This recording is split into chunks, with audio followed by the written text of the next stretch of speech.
Hello students, कैसे हैं आप लोग।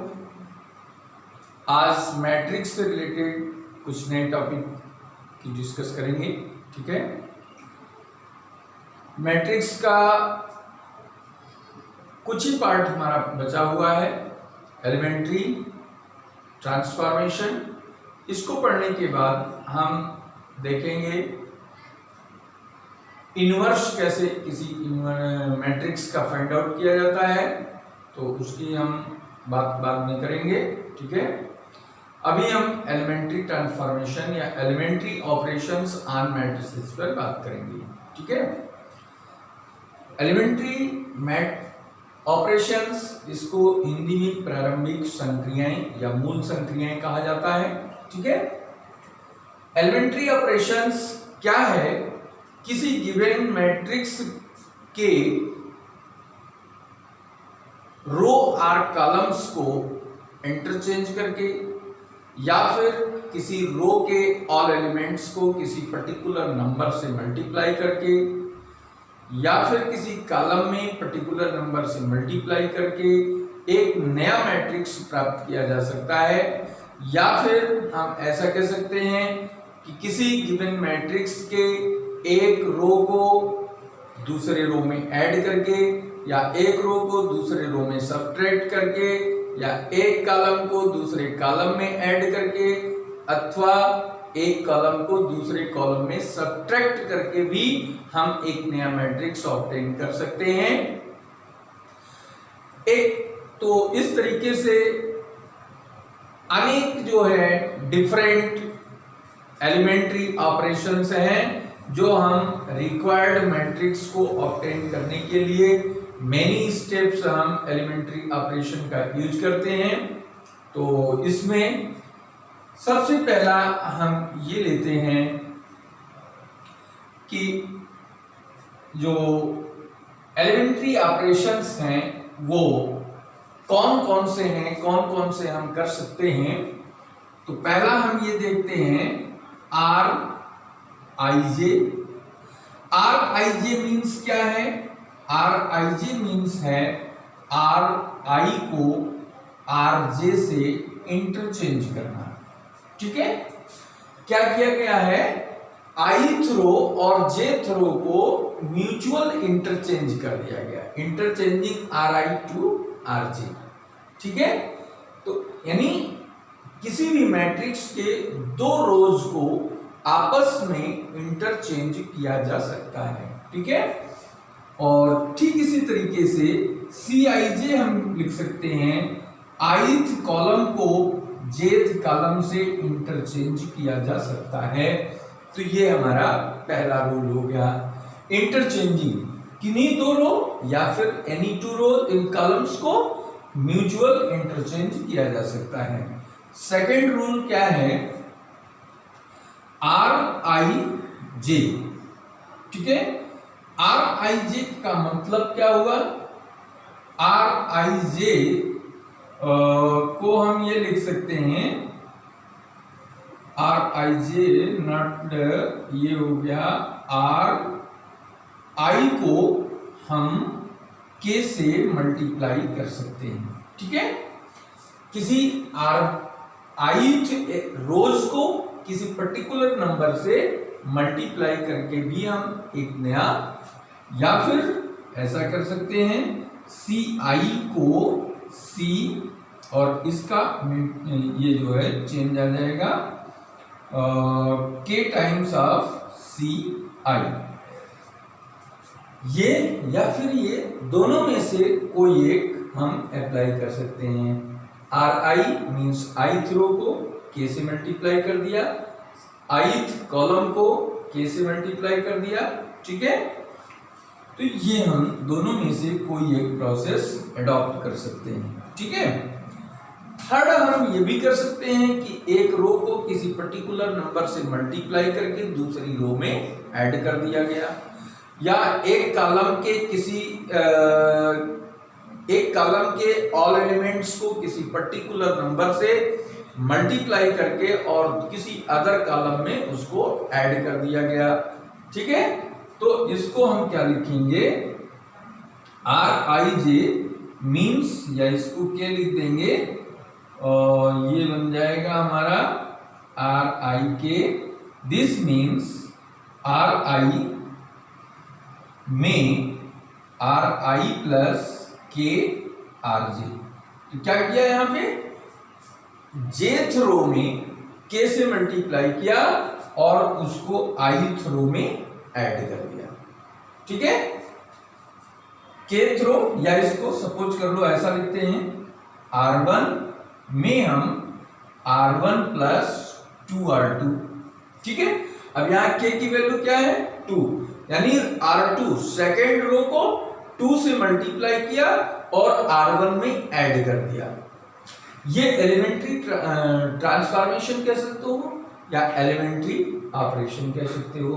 ठीक इसी तरीके से हम ऐसा ही प्रोसेस कॉलम में भी एडॉप्ट कर सकते हैं। कॉलम में एडॉप्ट करेंगे तो ये बन जाएगा हमारा C I and this becomes C I plus C J. ठीक है, के सी जे।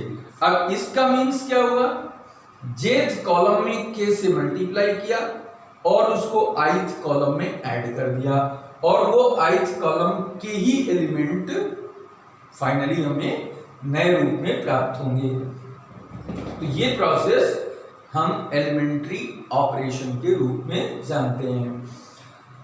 सब्ट्रैक्ट भी करना है तो सब्ट्रैक्ट के लिए क्या कर सकते हैं, जैसे एक रो में से फोर्थ रूल इसको हम कह सकते हैं, आर आई जे माइनस के से इंडिकेट करेंगे इसको। ठीक है, तो इसका इंडिकेशन क्या बता रहा है कि ith रो में हमने क्या किया है, आर आई माइनस के आर जे कर दिया। मतलब क्या हुआ, जेथ रो में के से मल्टीप्लाई किया और इस वैल्यू को फर्स्ट रो के एलिमेंट में से हमने माइनस कर दिया। ठीक है, तो इसी तरीके से इसका कॉलम ऑपरेशन भी किया जा सकता है। माइनस के रिस्पेक्ट में ये आ जाएगा C I tends to C I minus K C J. ठीक है, के सी जे आ जाएगा। तो ये ऑपरेशन दोनों ये माइनस को इंडिकेट करते हैं। या अब ये नंबर क्या है, के जो भी हमने जहां जहां भी हमने के लिया है वो के नॉट इक्वल टू 0 होना चाहिए, ये आपको ध्यान में रखना है। के नॉट इक्वल टू 0 ही कंसीडर होगा यहां। ठीक है, अब वो कोई भी नेगेटिव नंबर हो सकता है, कोई भी पॉजिटिव नंबर हो सकता है जिसको हम ऐड कर सकते हैं। ठीक है, ये हमारा एलिमेंट्री ट्रांसफॉर्मेशन या एलिमेंट्री ऑपरेशनल मैट्रिसेस कहलाता है। इस मैट्रिक्स के एलिमेंट्री ऑपरेशन का जब हम यूज करते हैं तो अगर हम उसमें रो ऑपरेशन को यूज कर रहे हैं तो हमें हर जगह रो ऑपरेशन ही यूज करना है। अगर हम कॉलम ऑपरेशन यूज कर रहे हैं तो एवरी स्टेप में हमको कॉलम ऑपरेशन ही यूज करना है। दोनों ऑपरेशन साइमल्टेनियसली किसी भी प्रॉब्लम में एक साथ यूज नहीं हो सकते। ठीक है, either you may apply the row operation और you may apply the column operation. ठीक है, तो इसको आप नोट कर लीजिए, फिर नेक्स्ट हम आपको बताते हैं।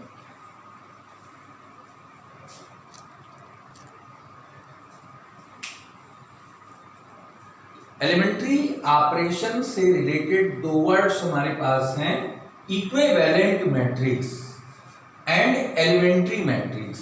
इक्विवेलेंट मीन्स यहाँ पे इन हिंदी बात करें तो तुल्य है। ठीक है, समान लगभग। ठीक है, तो अच्छा, एलिमेंट्री ऑपरेशन का जो बेसिक यूज है वो हम बेसिक यूज करेंगे इनवर्स ऑफ मैट्रिक्स फाइंड करने के लिए। तो उससे पहले हमें ये जान लेना है कि इक्विवेलेंट और एलिमेंट्री मैट्रिक्स क्या होती हैं। इक्विवेलेंट मैट्रिक्स मीन्स है if we have A and B two matrices, then A and B are called equivalent matrices if we adopt some elementary operations by taking a number on first matrix, after that we obtain a new matrix. ठीक है, तो ऐसे case में A और B दो matrix हैं, ये दोनों इक्विवेलेंट कहलाएंगे कब? जब एक मैट्रिक्स के किसी रो या किसी कॉलम पर किसी पर्टिकुलर नंबर के द्वारा एलिमेंट्री ट्रांसफॉर्मेशन अप्लाई करके एक नया मैट्रिक्स, दूसरा मैट्रिक्स ऑब्टेन किया जा सकता है। तो ऐसे केस में A और B इक्विवेलेंट कहलाएंगे और इक्विवेलेंट मैट्रिक्स को इस सिंबल से डिनोट किया जाता है, A इक्विवेलेंट टू B। ठीक है, मींस क्या हुआ? A मैट्रिक्स पर कोई सर्टेन नंबर्स से एलिमेंट्री ऑपरेशन अप्लाई करके B मैट्रिक्स ऑब्टेन करते हैं, तो A और B इक्विवेलेंट मैट्रिक्स कहलाएंगे। ठीक है, सपोज कर लीजिए कि A हमारे पास है 1 2 3 4 1 3 2 1 0। ठीक है, ये कोई मैट्रिक्स हमें गिवन है। अब इस पर हम कोई एलिमेंट्री ऑपरेशन अप्लाई करें। एलिमेंट्री ऑपरेशन सपोज कर लीजिए कि हम यहां पे लिख दें R2 में R2 माइनस 4R1 कर दें। ठीक है, R2 माइनस 4R1। तो अब इसमें क्या किया मैंने? फर्स्ट रो को 4 से मल्टीप्लाई करके सेकेंड रो के एलिमेंट से हमने एक नया मैट्रिक्स माइनस करके प्राप्त किया। तो पहले में कोई ऑपरेशन नहीं किया गया है, इसलिए पहला एज इट इज नोट कर लेंगे, और R2 में हमने ये अप्लाई किया है, तो ये 4 माइनस 4 क्या हो गया? 0, और 4 टू द 8 है, 4 से मल्टीप्लाई किया तो 1 माइनस 8 क्या हो गया?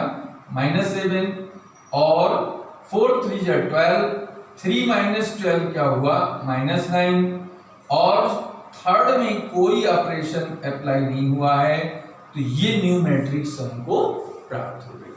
ठीक, इसी तरीके से इसको अगर हम क्या कर दें, इसको लिख दें R3 में R3 माइनस R1 कर दें, तो क्या होगा? तो एक और नई मैट्रिक्स हमको मिल जाएगी 1 2 3 0 minus 7 and -9 2 minus 1 1 1 minus 2 -1 0 minus 3 ये एक नया मैट्रिक्स मिला। और इस मैट्रिक्स को हम B नाम दे दें तो हम लिखेंगे A इक्विवेलेंट टू B। इस तरीके से हम एक नई मैट्रिक्स ऑब्टेन कर सकते हैं। ठीक है, अब एलिमेंट्री मैट्रिक्स क्या है? तो एलिमेंट्री मैट्रिक्स एक कोई यूनिट मैट्रिक्स है और उस पर कोई एलिमेंट्री ट्रांसफॉर्मेशन एकमात्र बार किया जाए, एकमात्र only one elementary transformation use करते हुए जो नई मैट्रिक्स हमको प्राप्त होती है, that is called elementary matrix. ठीक है, सपोज कर लीजिए कि I इज इक्वल टू हमारे पास है 1 0 0 1। ठीक है, और इसको अगर हम लिखें R1 3 R1 तो क्या हो जाएगा? तो एक नई मैट्रिक्स हमको प्राप्त हो जाएगी, और यहां हम लिखेंगे 3 0 0 1। ठीक है, R1 को 3 से मल्टीप्लाई किया, 3 1 3 3 0 0, तो A क्या हो गया? Therefore A is elementary matrix. Elementary matrix. ठीक है, क्या मतलब है? कोई यूनिट मैट्रिक्स है, उसमें वन टाइम्स कोई एलिमेंट्री ऑपरेशन अप्लाई करके न्यू मैट्रिक्स ऑब्टेन किया गया, न्यू मैट्रिक्स को एलिमेंट्री मैट्रिक्स कहा जाएगा। ठीक है, बात क्लियर हो गई। अब इसके बाद हम एक और नए वर्ड की बात करेंगे, वो है singular matrix. Singular matrix, singular matrix क्या है? सिंगुलर मैट्रिक्स को हम लिखते हैं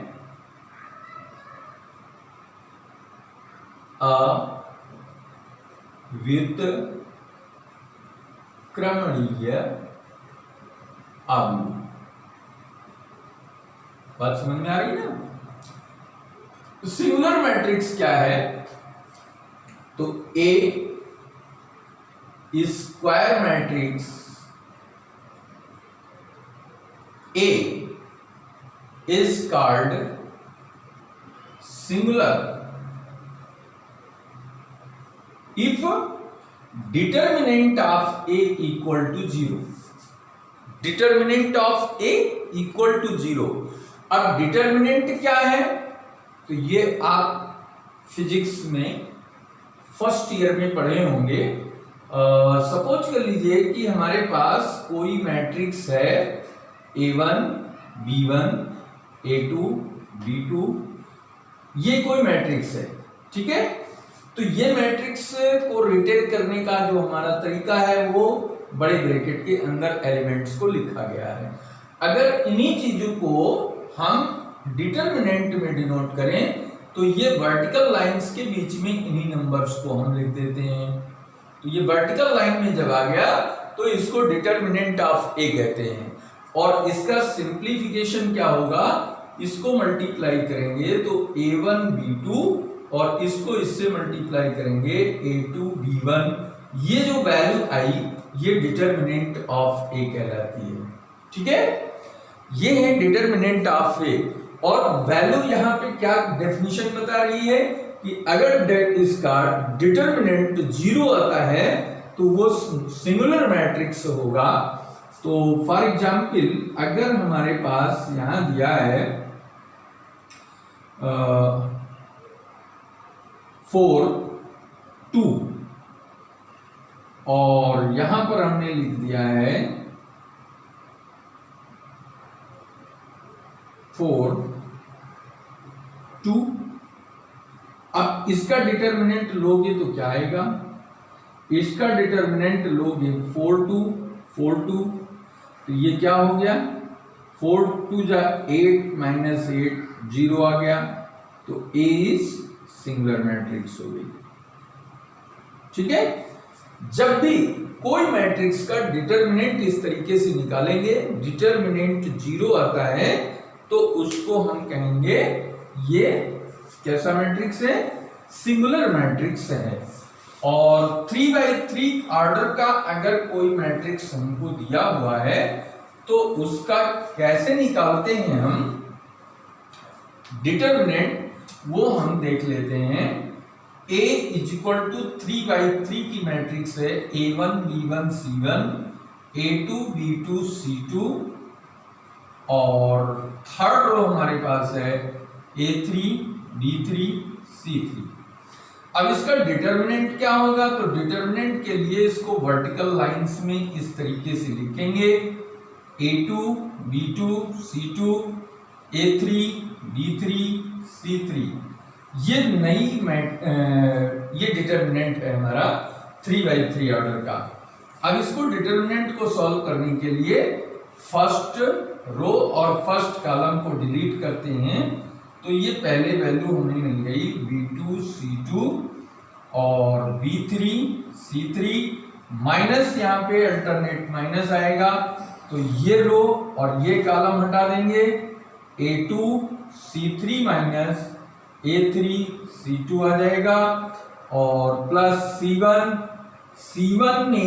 C1 जिस रो जिस कॉलम में लाई करता है उस कॉलम को उस रो को हटा देंगे तो ये बनेगा A2 A3 B2 B3 बनेगा। ठीक है, अब ये सेकंड ऑर्डर का कैसे सिंप्लीफिकेशन होता है ये हमने आपको बताया है, उसी के अकॉर्डिंग इसको सॉल्व करेंगे तो ये क्या मिलेगा, ये इसका मल्टीप्लाई हो जाएगा B2C3 और ये हो गया B3C2 minus B1 A2C3 minus A3C2 plus C1 A2B3 minus A3B2। ठीक है, तो अब यहां में क्रॉस हो रहा है, देख रहे हैं ना, क्रॉस हो रहा है, इसको हमने डायरेक्ट कर दिया है, बल्कि इसको हम ऐसा लिख सकते हैं, ये है B1 में ये बीच का कॉलम और फर्स्ट रो हट गई, A2 A3 हो गया और ये C2 C3 हो गया, तो ये बन गया A2C3, ठीक है, और ये A3C2। इसको कहते हैं एक्सपेंशन ऑफ डिटरमिनेंट। ये एक्सपेंशन है, ये डिटरमिनेंट का प्रसार है। इस प्रसार के माध्यम से हम 3 ऑर्डर के डिटरमिनेंट को सॉल्व कर लेते हैं, 2 ऑर्डर के डिटरमिनेंट को इस तरीके से सॉल्व कर लेते हैं। एक एग्जाम्पल लेकर हम इसको समझ लेते हैं।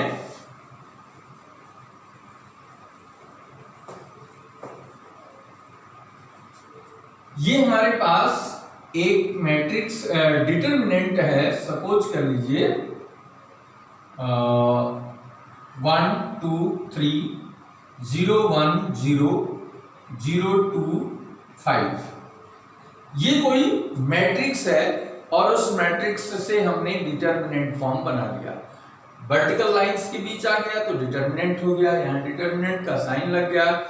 अब इसका डिटरमिनेंट निकालेंगे तो क्या बनेगा, ये अब यहाँ पे पहला 1 है तो 1 के लिए हमें ये रो हटानी पड़ेगी, ये कॉलम हटाना पड़ेगा, तो 1 0 2 5 हो गया, -2 ये बीच वाला कॉलम हटाएंगे, फर्स्ट रो हटाएंगे तो 0 0 0 5 आ गया, +3 के लिए third column first row remove करेंगे तो ये 0 0 1 2 आ गया। बात क्लियर हो गई ना। अब इसमें ये क्या हो गया, 5 1 5 -0 तो ये 5 हो गया, और ये 2 0 0 0 हो गया, 3 इंटू दिस ये 0 हो गया, फाइनली क्या आ गया 5 आ गया, और 5 क्या है, नॉट इक्वल टू 0। तो इसके बाद हम एक डेफिनेशन आपको और बताते हैं, वो है non singular matrix. Non singular matrix, ठीक है, नॉन सिंगुलर मैट्रिक्स को हम अव्युत्क्रमणीय आव्यूह कहते हैं। नॉन सिंगुलर क्या है, तो इसको कहेंगे a square matrix. A square matrix A is called non-singular matrix, non-singular matrix if determinant A not equal to 0। Determinant 0 के अलावा नॉन जीरो वैल्यू आ रही है तो वो नॉन सिंगुलर है, और 0 आ रहा है तो सिंगुलर है। तो हमारे पास डिटरमिनेंट यहां क्या आया, 5 आया, तो 5 आ गया, तो अब हम क्या कहेंगे, matrix A is non singular. कैसा है ये, नॉन सिंगुलर मैट्रिक्स है, ए इज नॉन सिंगुलर मैट्रिक्स। ये अव्युत्क्रमणीय है, सॉरी व्युत्क्रमणीय, अव्युत्क्रमणीय हो गया, ये व्युत्क्रमणीय। व्युत्क्रमणीय को कहते हैं इनवर्टिबल। इनवर्टिबल का मतलब है कि जिसका डिटरमिनेंट 0 नहीं होता है उसको हम इनवर्टिबल कहते हैं, मींस उसका इनवर्स एग्जिस्ट करता है, उसका इनवर्स फाइंड किया जा सकता है, तो उसको हम नॉन सिंगुलर या व्युत्क्रमणीय कहते हैं। ठीक है, अभी हम आगे बाद में पढ़ेंगे कि इनवर्स निकालने का फार्मूला जो हमारे पास है वो है determinant of A and adjoint of A. ठीक है, एडजॉइंट ऑफ ए ये है और divided by determinant of A. तो अब आप देखें डिटर्मिनेंट डिवाइड में है, तो अगर डिवाइड में डिटर्मिनेंट ए इक्वल टू 0 रखेंगे तो एग्जिस्ट कहां करेगा, तो इनफाइनाइट आ जाएगा। तो इसलिए व्युत्क्रमणीय या नॉन सिंगुलर या इन्वर्टिबल की कंडीशन है any matrix can be find the inverse, or you can say that any matrix is invertible if its determinant is non-zero। ठीक है, तो singular matrix, non singular matrix क्या है ये हमने आपको बताया है, इक्विवेलेंट मैट्रिक्स क्या है और एलिमेंट्री मैट्रिक्स क्या है इसके बारे में भी हमने आपको बता दिया है। ठीक है, तो ये कुछ बेसिक चीजें हैं जो हमें जानकारी रखना आवश्यक है, क्योंकि नेक्स्ट जो हमारा स्टेप है अब इसके बाद वो है गिवन मैट्रिक्स का इनवर्स निकालना। इनवर्स निकालने के लिए 3 मेथड्स हैं हमारे पास, या तो either you may find the inverse of matrix by row transformation, row elementary transform method, और second method is column transform method. ठीक है, और थर्ड है by finding adjoint of given matrix. तो एक हम रो ऑपरेशन से कर सकते हैं, एक कॉलम एलिमेंट्री ऑपरेशन से कर सकते हैं, और एक एडजॉइंट निकाल करके कर सकते हैं।